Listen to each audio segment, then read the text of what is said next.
Ayun oh, magandang araw, magandang buhay mga kabanyo. So, afternoon ride tayo. So, samahan nyo ako. Punta tayo ng bandang north. Walang plano kung saan destinasyon, basta samahan nyo na lang ako. Alright, let's go!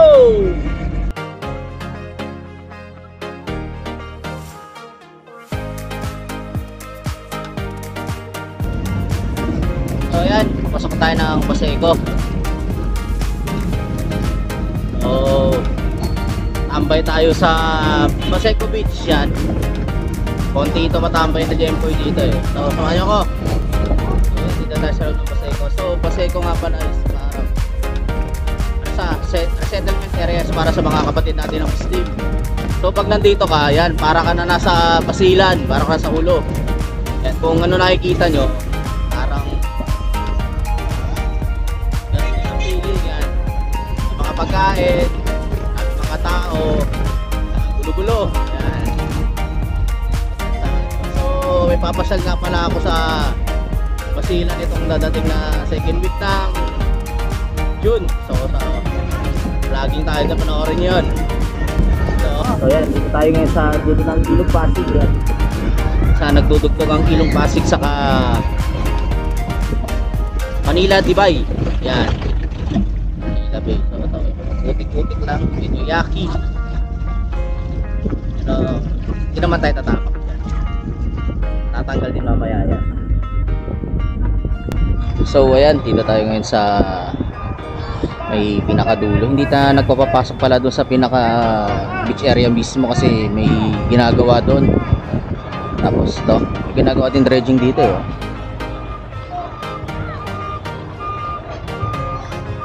Pang antay ano siguro to? Antay seawall. O seawall, antay seawall tuloy, parang tanga. Seawall, yan. Para pananggalas sa malalaking alon. Medyo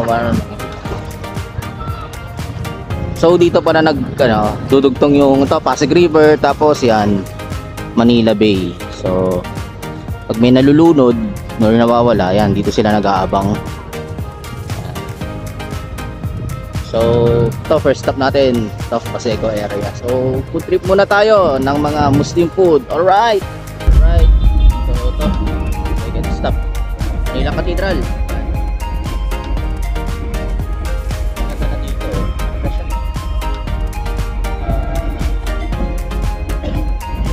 Bricks.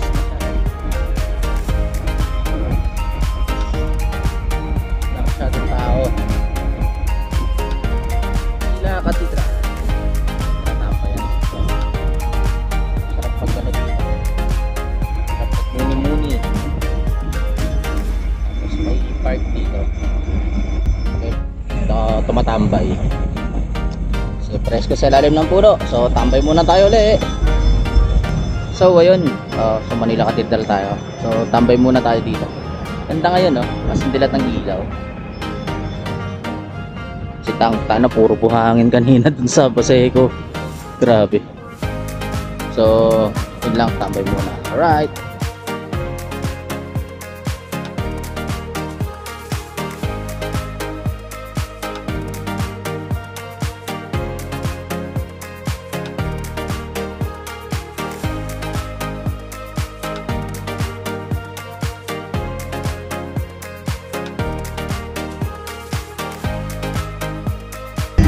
So yan, third stop natin.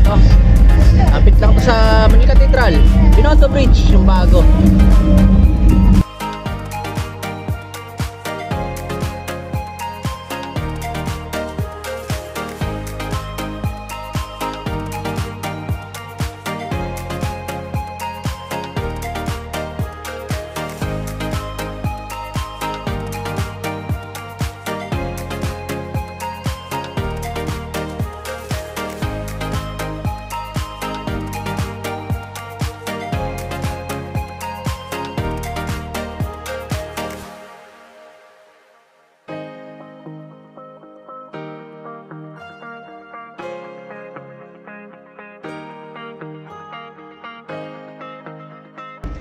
So ayun, fourth stop natin. Dito tayo sa Binondo Esplanade.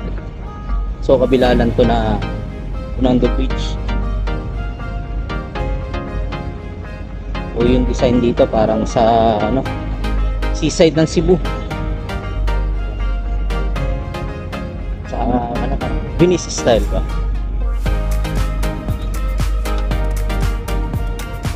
Church.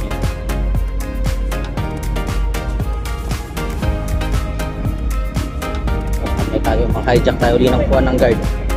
So, tabay mo na. Alright, Jones Bridge tayo. Punta tayo ng Chinatown naman sa Binondo. So, ito Manila Chinatown Art. Yan.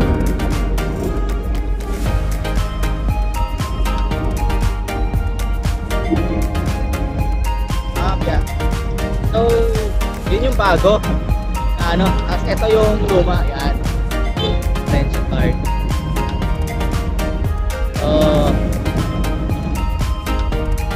Binondo tayo, food trip. Alright. So yan, paliko tayo ng Ongpin. At Pinko.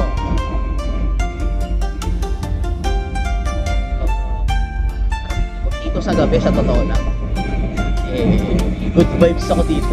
Hindi ko alam anong meron dito sa lugar na. Yan. Gusto kape minsan niya dyan.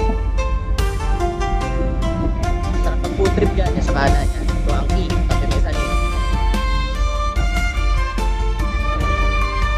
Pagka dito,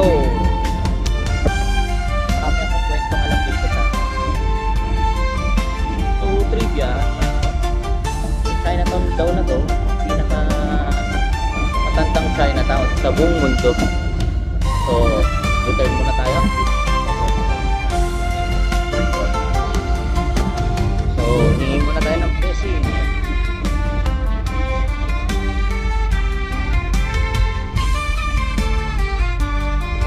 So, ito yung sa pinupuntahan ko talaga dito. So, teka lang dasal muna tayo muna. Alright. So, yan. Ito. Nagtitinda dito ng fresh lumpia. Yan. Kaso pasarado na sila. Ano yan? Cooking.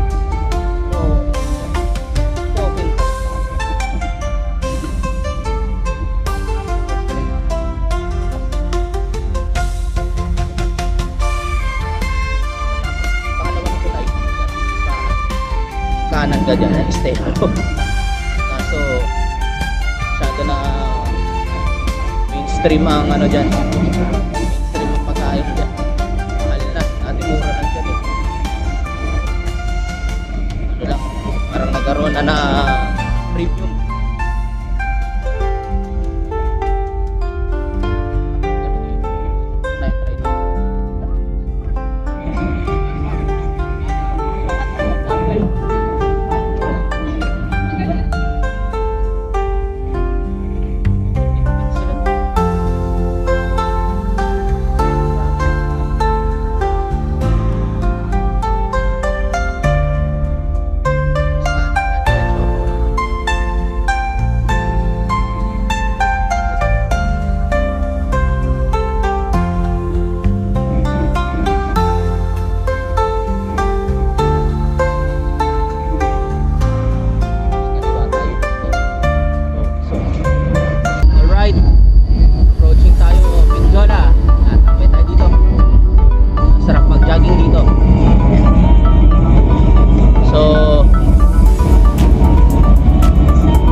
So ayan guys, galing na tayo dito sa tambayan sa may CCP.